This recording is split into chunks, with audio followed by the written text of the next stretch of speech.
Sabi ng doktor sa radyo, ay, Nay, Nay, huwag na pakainin si Utoy kasi operation na po. Pagkatapos ilang oras, sinabi naman na, Nay, pakainin naman si Utoy kasi hindi matuloy ang operation.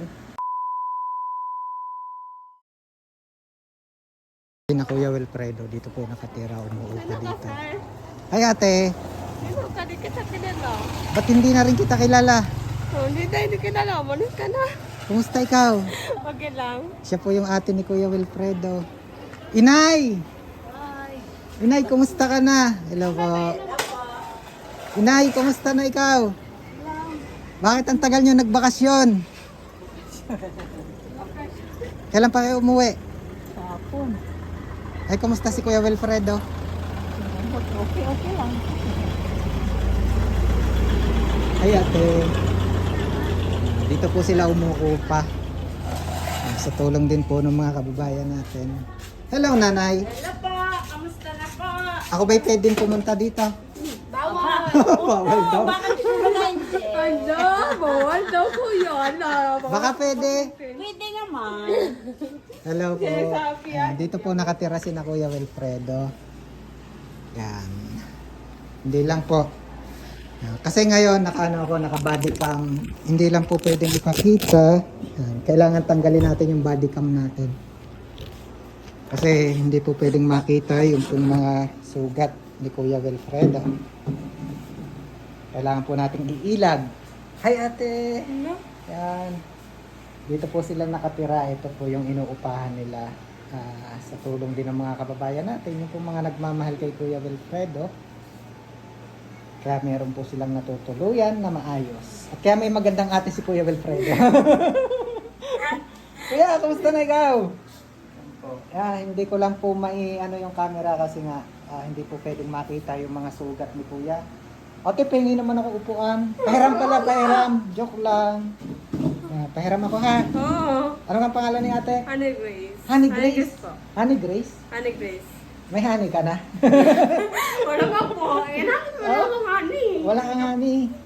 Yan, si Ate Grace, ano po to eh. Ano nga karamdaman mo, Ate Grace? Kuan po. Epilepsy. Epilepsy. Siya po yung kapatid ni Kuya Wilfredo. Ate, ano? Ate ni Kuya Wilfredo. Kuya Wilfredo, ako kuya mo. Kaya ka. Inay ko yun, inay ko. Alam ko ng kuya.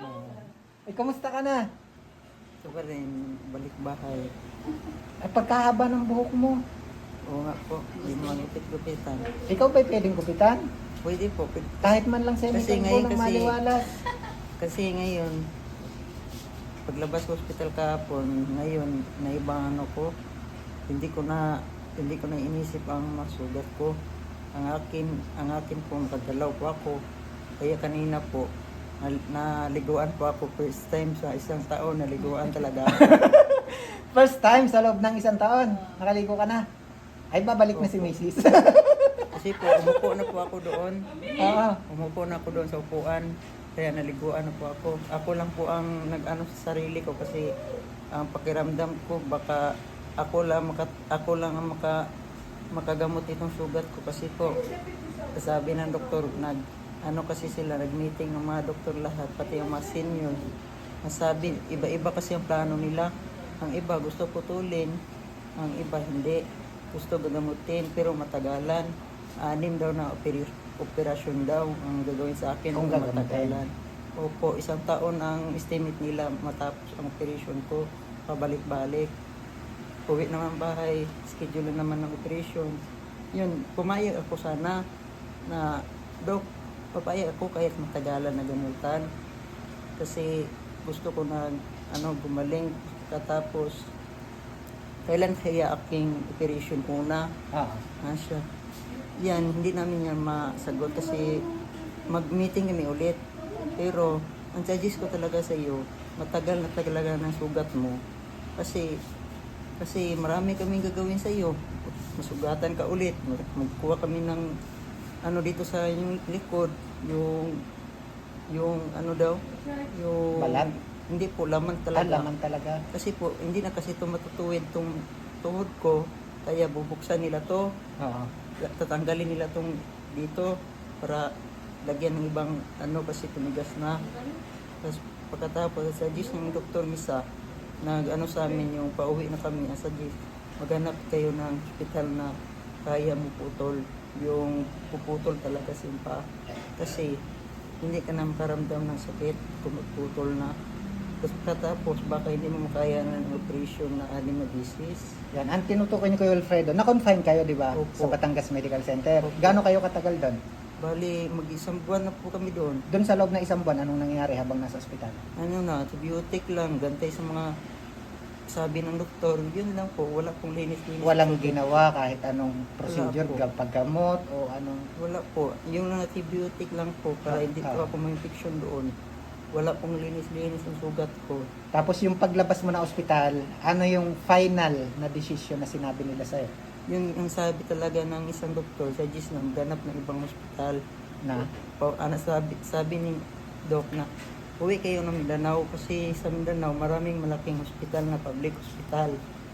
Tapos doon, hindi sila mag-ano, kung gusto ka magputol, putulin talaga nila. Pero Ibig sabihin, yung pagputol, sa'yo ba nanggaling yung decision na yun? hindi po. Ang doktor kasi ang nagsabi na kailangan mas maganda putulin. Sila mismo nagsuggest. Opo. Oo. Mas maganda putulin kasi hindi ka nang paramdam ng sakit. Ah. Kasi sobrang tagal na yan sugat mo. Kung gagamutin pa yan namin dito, pag may meeting pa kami ng ulit ng mga senior, kasi ang mga senior hindi papayag na puputulin ang ibang. Yan. Nasunod kong tanong, Kuya Wilfredo. Opo. Doon sa sinabi mo na ang sabi nila kailangan putulin, anong dahilan bakit hindi nila ginawa rito sa Batangas? Kasi po, yung hindi ko po alam bakit hindi nila gagawin yung matagalan na operation. Wala po silang ang gusto talaga ang ibang doktor putulin. Iba-iba kasi ang desisyon nila. Yun ang dahilan. Yung pumunta sa amin doon na doktor, ang desisyon niya gusto niya putulin kasi matagal na daw sugat kasi alam niya hindi madali ang maranasan ko kung matagalang gamutan kasi pabalik-balik ko ng hospital. Oo. Operahan na po 6 na beses. Ang estimate niya 1 taon na po na matapos ng opera. Pero doon sa sinabing option ng operation, kahit matagal, may posibilidad maayos. Opo, Matagal lang. yun po. Matagal lang po. Pero sa ngayon, anong namin gusto sana ngayon na kung makauwi ang ate ko dito, kung makasama ate ko dito, uwi na kami Mindanao, doon lang kami magpaano. Kasi, Papagamot. opo, kasi yun ang sabi ng doktor kasi naranasan niya doon sa Mindanao. Alam niya na maraming ospital, na malaking ospital. Kasi gusto sana namin, pero nahirapan kasi kami kung pupunta kami ng Mindanao na kami lang pong 3, may sakit mga ate ko. Yung una, andun pa asawa ko. So sa madaling salita, Kuya Wilfredo, ano yung plano ngayon? Di ko pa po alam po kung anong plano kung ma-hospital ako sa Mindanao, baka ilang buwan na tayo dito ba kami? Baka 4 na buwan na tayo dito mag-stay, no? Baka 4 na buwan pa kami dito mag-stay po na nandito lang sa bahay ngayon. Kasi kung makauwi na kami ng Mindanao, doon na po ako magpaano. Kasi para may makatulong ang mama Sa ko. madaling salita, ikinukonsidera ninyo ngayon na umuwi kayo ng Mindanao. Opo. Inay, dito ka nga, Inay. Makakalupagi ka rito para makausap kita. Wala kasing upuan si ate. Pasensya ka na, Inay, ha? Ayan, aking Inay. Makakalupagi ka. Ayan. Ano bang sitwasyon? Anong gagawin natin kay Kuya Wilfredo? Anong gagawin? Hindi, uuwi. Uuwi kayo ng Mindanao. Uuwi na lang. Kaya marami pa doon tulong sa akin. Doon nyo itutuloy ang Ako lang pagpapagamot. Ako lang dito na mag-isa. Ang problema rito, ayan, kasi yung tinutukoy po ni Kuya Wilfredo, si Kuya Wilfredo nga, ayan, mistulang, nakahiga na lang talaga. Ano kuya? Opo. Tapos, ang kasama lang niya si nanay. At ang isa pa po, yun si ate. Si ate, ay ano nga po karamdaman ulit? Ni Hani, Apo, epilepsy. may epilepsy si Honey. Mayroon siya epilepsy. Hi, Honey! Hindi, biro lang lagi ko po yung binibiro. Si ate po kasi may karamdaman din epilepsy. Yun yung ibig nyo sabihin na mahihirapan kayo dahil nga dun sa pag-aasikaso. Wala kayo nakakatulong. Wala akong makatulong. Ako lang eh. Mahirapan ako. Di ba tagal nyo sa ospital ano? Oo, ako lang nagbantay doon. Walang iba. Eh si ate, sinong kasama? Si Hani, sinong kasama ni Hani? Dito lang siya. Andito ka lang? Oo, ma'am. Hindi ko kasama po rin. Ba't hindi mo ako i-message? Binibiro lang po natin ano. Para masaya lang ano inay. Ayan, pinasasaya ko lang po yan si inay. So sa madaling salita, plano niyo umuwi ng Mindanao. Opo. Kasi po, katakot kasi po ako kung dito ako magpagamot ng patuloy. Kung magpagamot ako, kung pwede naman doon sa Maynila kung gugustuhin. Pero ang aking inisip ngayon, wala pong kapalitan ng mama ko. Katapos matanda pa, inuubo pa. Ilang taon ka na nga inay? 63. Ilang taon ka na? 63 lang. 60, hindi halata. Parang 62 lang. Gulang-gulang pa. Yan, 63 nga po kayo. 63 na si nanay. Siya lang talaga nag-aasikaso. Opo, Ano? siya po. Kaya nga, matagal lang kami doon. Akala ko masaya na sana ako. Nga, yung sabi ng doktor, na, Kasi di ba panay ang update mo sa akin? Sabi mo, nag-iintay na lang ng schedule. oh yun. Ang sabi ng doktor sa radyo, ay, Nay, Nay, wag na pakainin si Utoy kasi operation na po. Ano na, hindi ako Naka-schedule na kumain. talaga. Oo, opo. Pinag-fasting ka na. Sana. Pagkatapos ilang oras, sinabi naman na, Nay, pakainin naman si Utoy. Kasi hindi matuloy ang operation. Pagkatapos may doktor na lumapit. Ang sabi ng doktor, sige, schedule lang kita ngayong, yung Martes. Sana siya Martes. Pero wala naman. Sabihin, sa loob ng isang buwan na nandun kayo, ganun na naging sitwasyon. Opo, Hanggang sa ito na nga, paulit-ulit po. pinauwi na talaga kayo. Opo. Iba-iba po, ulit-ulit po. May doktor pumunta namin doon, magbigay ng schedule, pero hindi matuloy kasi nag-meeting pa sila kung anong gagawin sugat ko. Yun. Doon lang kayo na ibang doktor kasi hindi pa pahig putulin kasi gusto nila nga kahit gagamutin, kahit matagalan kasi hindi na kasi tumatuwid daw ako pa bubuksan nila ito. Tapos pagkatapos kukuha ko sila ng balat kasi bukas itong sugat ko, kuha ko sila ng laman sa aking likod. Yan. Sa mga bago po sa story ni Kuya Wilfredo, nasabugan ka ng LPG. Opo. 2 taon na nakakaraan, di ba? Opo. Kasi June 2022, tama? Opo. Yan. So, ibig sabihin, 2 taon na talaga. At yung natamong pinsala po ni Kuya Wilfredo, yung nakikita nyo na pilat na ito sa kanyang mga kamay, sa kanya pong mukha, yan po yung iba, ilan do sa natamo niya.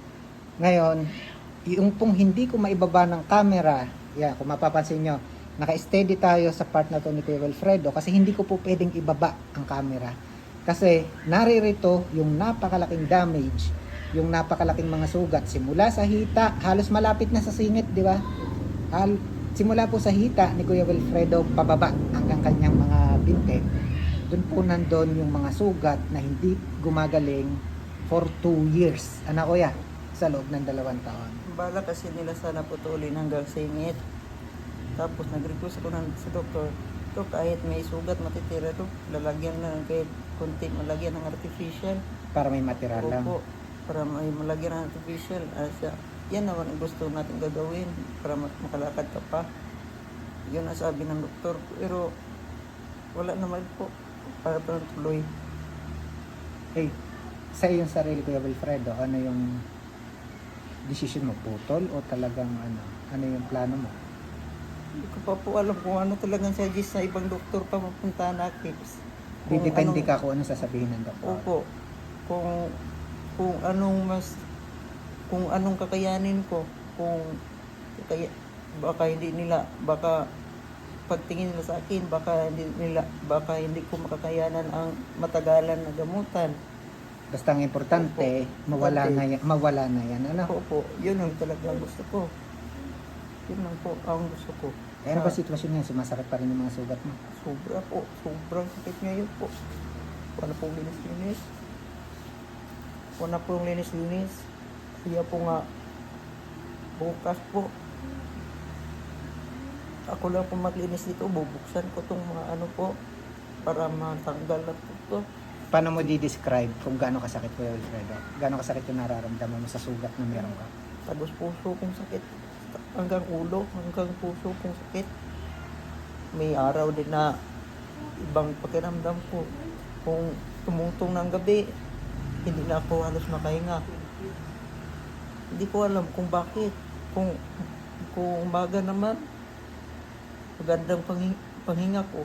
Kung gabi naman, masama ang panghinga ko. Kasi ang pinag-uusapan po dito ay hindi ordinaryong sugat. Napakalalaking mga sugat. Yun po yung dahilan kaya hindi ko po maisama sa upload.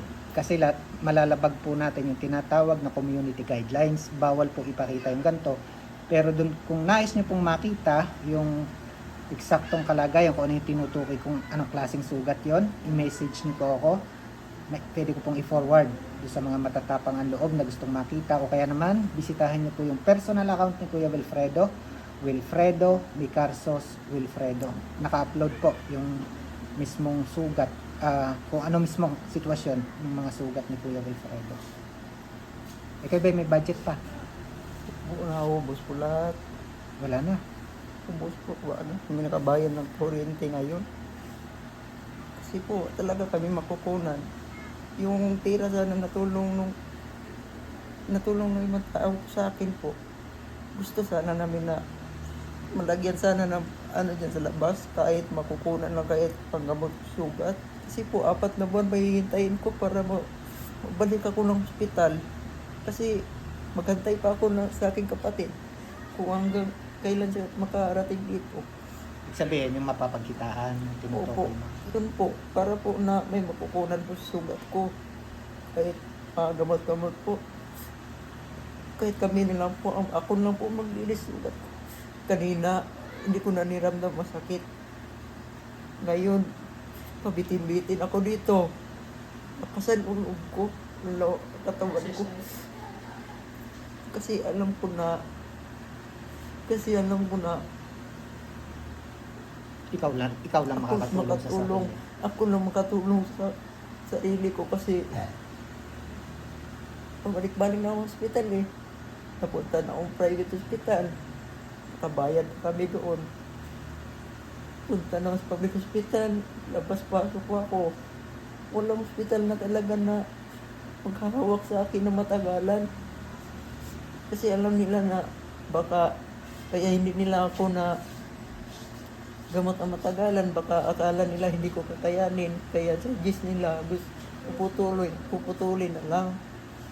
Kasi mas madali pang puputulin kung maghantay pa ng matagalan na gamutan. Pati yun ang inisip nila. Kasi iba talaga ko doon sa hospital. Palagi akong nag-chill. Palagi akong maghihina sa hospital, hindi ako makahinga. Yun po naramdaman ko ngayon. Natakot na ako. Sinabi ko sa mama ko na gusto ko pa makita ang anak ko. Nag-chill ako. Chill. Yun po. Kaya kanina nakaupo ako. Doon ako lang isa. Nakahawak lang sila sa bangko. Para po na makaligo ako. Gusto ko sana ngayon sa linisan pero wala pang mineral. Kasi wala pang tubig. Yung sana mineral lang ibubuhos yung sugat ko para hindi may infection kasi malinis. Yun po. Ngayon, may natitira pa kayong pera? Wala talaga po. Ubus na. 100 pesos na makarin ng bilin po dira. Diyan. 100 na lang po ang natitira. Galing pa yan sa ospital. Hirap talaga. Nauubos lang ang pera namin sa wala kasi nagririnta pa kami ng bahay. Nag-ano pa kami yung bahay ng kuryente. Kasi sina Kuya Wilfredo po, taga Mindanao talaga kayo, di ba? Opo, yun talaga po. Nakarating lang po sila rito. Una Manila, tapos nakarating ng Batangas kasi nga naghanap kayo ng paraan para makapagpagamot. Ano? Opo, yun po. Dito na po sila inabutan ng ganitong sitwasyon kasi talagang totally bedridden po yung sitwasyon ni Kuya Wilfredo. Kuya, may dumating naman ulit sa akin. Ito ay habang nasa ospital ka, sabi ko nga, hantabayan ako makalabas kayo. So, Ito. Ito ay 4,600. Pabilang nga kuya kung tama. Mula doon pa rin sa tulong ng mga kababayan natin. 2, 3,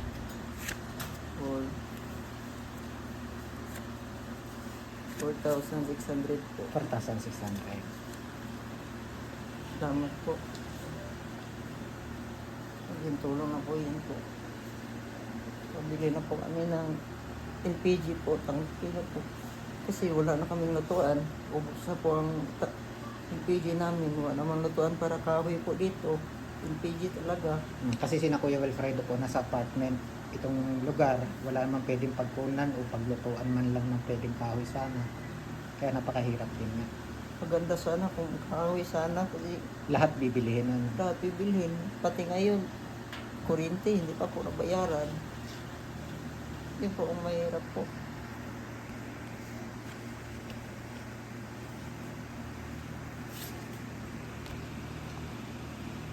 Muli kuya, magpapasalamat tayo sa nagbigay ha. Opo. Kaya muli mga kababayan, kaya ako'y may naibigay sa iyo. Yun ay dahil ulit sa mga kababayan natin. Ano? Maraming salamat po. Account number 8015100 from Anonymous Sponsor 2,000. Kay Ma'am Ruby Marcaida 500. And from Ma'am Zen Valencia, Kuya Alfredo 2,000. Yun yung inabot ko sa iyo na total of 4,600. Opo, malaking Tulong tulong nila na po para yan sa sa amin po. Malaking tulong na po talaga yan sa amin po. Kasi po talaga po, wala na po kami. Sana po yung hindi mo mulawagan kay Benji. sige, sige. Yung tumulong kami dito isa, Oo. silang Ma'am Christine po. Gusto ko sana na may ano naman to, yun sila sinabi sa akin na may tutulong ka sa amin na kahit makalagay lang dyan na kahit kunti negosyo sa labas. Kasi po, yun lang.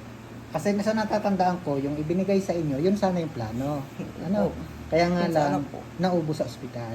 Opo. Yun ang naging problema doon. Opo, nakaplano na kasi kami kung anong bibilhin yung lutuan ng burger ang nilalagay namin, yung mura lang kasi yung lutuan. At tinapay lang at pati lang po. Yung price na sana ang aming bibilhin. Pero po, ilang araw na punta naman ako ng ospital. Na-admit ako sa private kasi po ibang pakiramdam ko kasi madalian po ang pagpunta namin doon kasi 3 araw.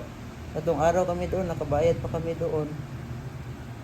O di basta nga sa ngayon, Kuya Wilfredo, dasal pa rin tayo ha, Opo. more prayers. At mga kababayan, yan, sa mga nais pa rin pong yung mga kababayan, sa mga nais pa rin po magpaabot ng tulong para kay Kuya Wilfredo. Again, kung nais nyo magpaabot po kay Kuya Benji, message lang po kayo or kung magsesend po kayo sa ating account, lagyan nyo po ng isang maiksing message for Kuya Wilfredo. Yun po para alam ko na yun po para sa kanila. And then, yun, kung nais nyo rin pong bisitahin at makita po yung kalagayan ni Kuya Wilfredo, bisitahin nyo lang po sa kanyang personal account, Wilfredo Micarsos Wilfredo. At muli, para higit po natin silang matulungan pa rin kasi talagang napakalaki pa rin po ng kanilang pangangailangan mga kababayan. Please share this video po.